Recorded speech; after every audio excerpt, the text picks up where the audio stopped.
exceptional. I really did. I thought we picked up where we left off at the end of the season, where you want to. There's not really an extension of one thing to the next, but I was really impressed with the leadership of this football team and where we're headed. Got a lot of work to do, a lot, but the willingness to do all the work is there, and that's what I love to see. And that's what you want to see as a coach when you come out to practice and you've been working really hard in January and February and had the numbers we did, and you hope to carry that right over into practice, and I thought they did that. So with that, we'll open up questions. PJ, what are some of those things that you're really hoping to see this spring? Well, first of all, I want to see the leadership grow. We've said since we've been here, the day we walked in here, bad teams, nobody leads, average teams, coaches lead, elite teams, players lead. And if we want to have one of those elite teams, our players have to take over the entire football team. And I think we have enough leaders on this team to do that. And I can see it. We have a lot of young kids that came here. 14 of them came here early. There's a lot of learning there. But I'd love to be able to see our upperclassmen kind of take over. And then, not even upperclassmen, because there's not a ton, but the experienced players really take over too. So I'm able to see that. I want to be able to see our players play situations better. I think you heard me at practice all day. It's all if you don't know anything about practice, you yell out, maybe row the boat and play the situation, you're probably going to sound like a coach, right? So, but they've got to be able to play the situation better. And we talked about our third down on offense. We were 64th nationally on third down conversions, which was average, right? So we were 6-6. It was an average record, right, in the regular season. And then when you look at our defense, we were like 44th nationally. And if you take us after the 7th game, we were probably way worse than that.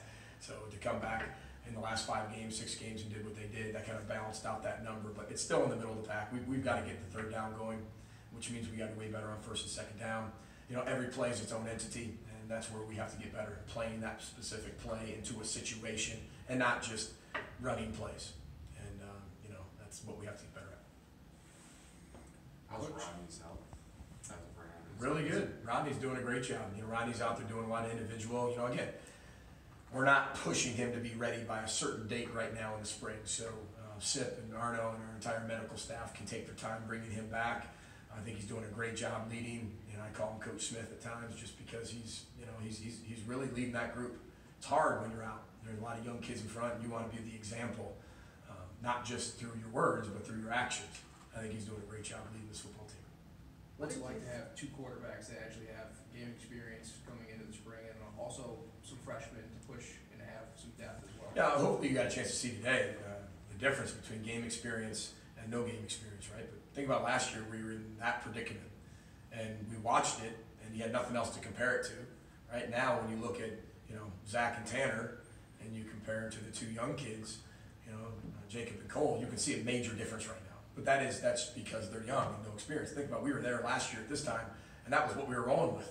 So I think Zach and Tanner have done a great job competing with each other. They really help each other on the field. They're not against each other. They want what's best for the football team, and they compete really hard. And each day you can say who performed maybe a little bit better than the other one. It just keeps going back and forth, and that's what you want in the competition. But they're tremendous leaders. They do a great job of bringing the team together. And I think you can see the growth they've made in terms of not just accuracy, completion percentage in practice, but running the entire offense, running the team, organizing things. We haven't had a delay of game penalty, and that's pretty easy to get with me in practice because we move so fast, and the play clock's always on you. And they're really owning the team and running the team really well. From what you did see of Rodney's on-field work so far this week, what have you noticed about it? It's hard to evaluate. I know he's getting better. He's nowhere near ready.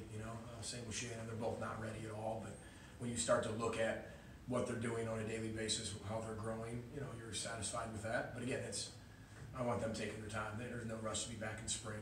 And so, like I said, what I really like to see is the leadership that they're both showing. You brought in a lot of early enrollees. How do you think they're adjusting their first week of practice? Yeah, I think it was a whirlwind. I think it's, wow, this is Big Ten football. I think it's way different. You can lift in the weight room January and February, you can go to school, and you can do all those things, but when you get in the Big Ten and you've come early as a true freshman or you're a transfer or anything like that, it can wake you up pretty quick. And our biggest thing is, we run a very, very positive, upbeat culture, and we define failing as growth. We want our guys to fail as much as possible and then grow. Not get discouraged, not put their head down, not show bad body language, but to be able to grow. Failure is quit, and we want to keep away from all of that. We want them to fail and fail often and continue to raise the bar every single day. But what I think our players have done a great job is rallying, help bring those guys back after they fail.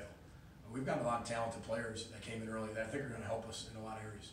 Do you think, because we're going into the third year now, do you think you're at a point where you have enough depth to where it's going to be the best player can unseat anyone, whether he was a starter last year or not? It's not a point anymore of where you just have guys to play because you just need to play because you're a young football team, right? Yeah, I mean, the major thing that I've said from day one to all of our players, and this was no disrespect and not a mean comment, but my job is to replace everybody, you know, and continue to raise the bar in recruiting every single year, right? As we get better, the talent's got to get better, right? As we keep bringing all that in and raise the expectation of our program every single year. It's our players' job to keep their job, right? You know, when you look as a head coach, you know, I'm motivated based on somebody taking my job one day.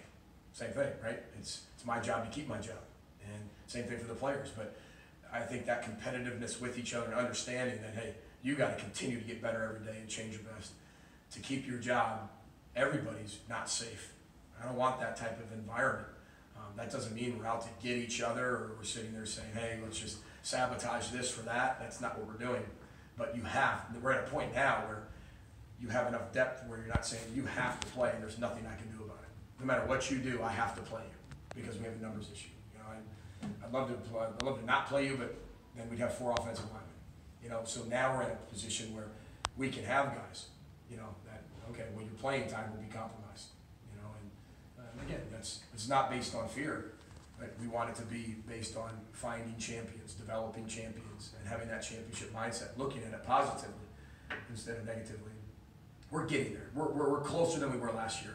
You know, we're as close as we've ever been as long as I've been the head football coach to having depth and competition. What do you think it says about the fan base? You know, a couple hundred people spend their Friday afternoon. You know, it could be a lot of places, but they choose to be here. What do you think that says about our fan base? Our fan base, a lot of people here, a few hundred people here came to our first open practice. I want to thank our fans for doing that. They even got in a little bit of singing happy birthday to Sid Hartman.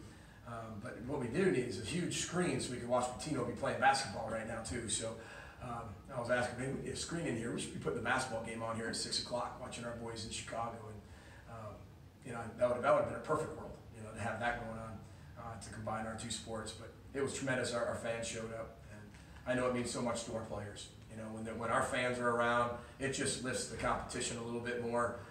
It has that little buzz in the air, and you know, it's the Friday right before spring break. And if you've been to our practices, this was probably the best practice we had, even in the first 2. And this is, I mean, they're now on spring break. So in the 14th period, they got 30 minutes until they're on spring break. That's probably what a young person's mind is continually going on, right? Everybody else on this campus is gone for spring break. And I thought they had the best practice out of the 3 today. And that's credit to our fans.